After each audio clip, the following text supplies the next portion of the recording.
Aceh. lewat freelance. Kalau Bentar dulu, pemohonnya Mas Agung, Kalau saya misalkan bicara dengan gini, Bu Aceh. Pak.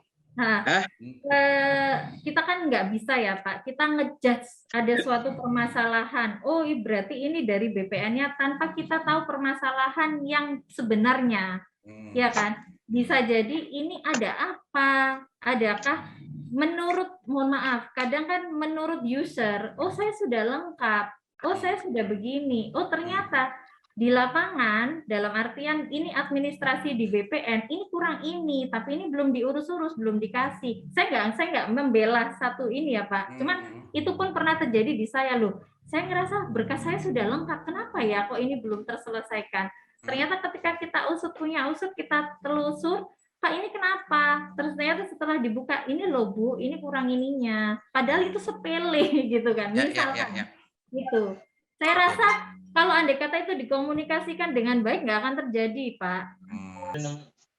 Ya, sebenarnya kan semuanya ada SOP-nya, Pak, untuk cara kerjanya BPN.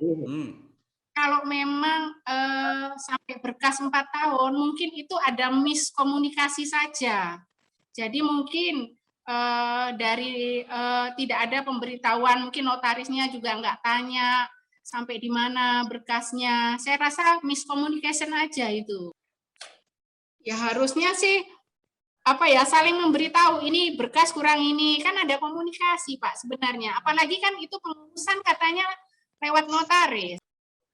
Gini Pak, ini kalau terus terang kalau saya secara langsung berhubungan dengan BPN tidak, karena saya ada staf yang khusus dengan BPN. Nah, ketika diinformasikan, bisa jadi staf saya itu lupa. Saya pun tidak bisa memastikan. Paham ya Pak? Mohon maaf, karena yang kita urus nggak cuma 1, 2. Ya, saya pun tidak bisa menyalahkan satu sisi. Tapi biasanya dari BPN pasti akan menginformasikan. Terlebih lagi kalau kita mengecek. Pak, ini berkas saya nomor sekian. Ini kenapa? Ada kendala apa? Nah, ketika diinformasikan bisa jadi staf saya yang memang lupa. Karena saya nggak bisa menyalahkan nih satu sisi nggak bisa. Kalau saya SOP secara langsung saya tidak mengetahui karena itu kan tergantung juklak per masing-masing institusi ya Pak. Tapi harusnya ya kan, itu kan SOP. Kalau kita namakan SOP kita pun tidak akan mengetahui dari notaris bagaimana SOP-nya karena itu kan per institusi ada. Tapi secara logika pastinya mereka pasti akan memberitahu karena ini saat ini pun kalau tatkala ada berkas yang berhenti itu pun akan dari pusat itu akan membaca ini ada beberapa berkas yang terkendala gitu, kenapa nggak jalan-jalan gitu, setahu saya gitu. Tidak masuk SOP, tapi kan komunikasi pemohon sendiri kalau itu pemohon harusnya datang. Apa ada kekurangan syarat atau apa? Kalau notaris kan punya pegawai. Jadi komunikasinya sama BPN itu kan enak.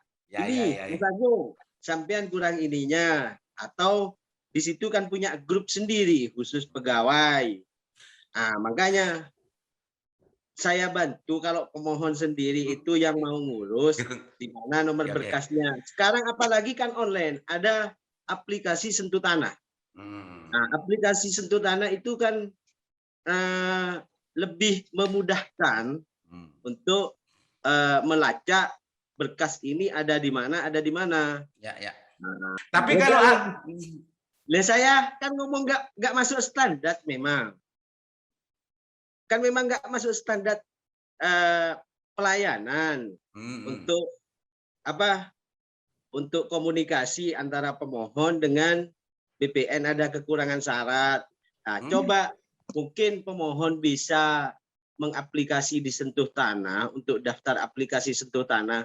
Di situ bisa ditanyakan, kenapa berkas saya kok nggak jalan-jalan? Pasif dong berarti BPN. BPN itu pasif kerjanya berarti ya? Bukan pasif, karena ada kekurangan syarat tertentu yang kurang. Jadi kenapa? Mas Agung, saya ajak logika, tidak berbicara hukum. Ini saya pingin ini semua termasuk notaris nanti biar juga enak kerjanya. Sama enak gitu. Kalau ini tidak masuk SOP, berarti kerjaan dari BPN itu pasif menunggu orang bertanya. Sementara kerjaan dan pelayanan yang harus diberikan oleh BPN secara institusional, dia itu dibatasi ruang dan waktu, dibatasi waktu. Kalau masalah ini maksimal sekian, misalkan begitu. Nah, akan menjadi biasa dan tidak menjadi persoalan ketika banyak numpuk masalah-masalah permohonan itu tidak masuk registrasi karena model kerjanya semacam ini. Kan gitu. Sebentar, Pak.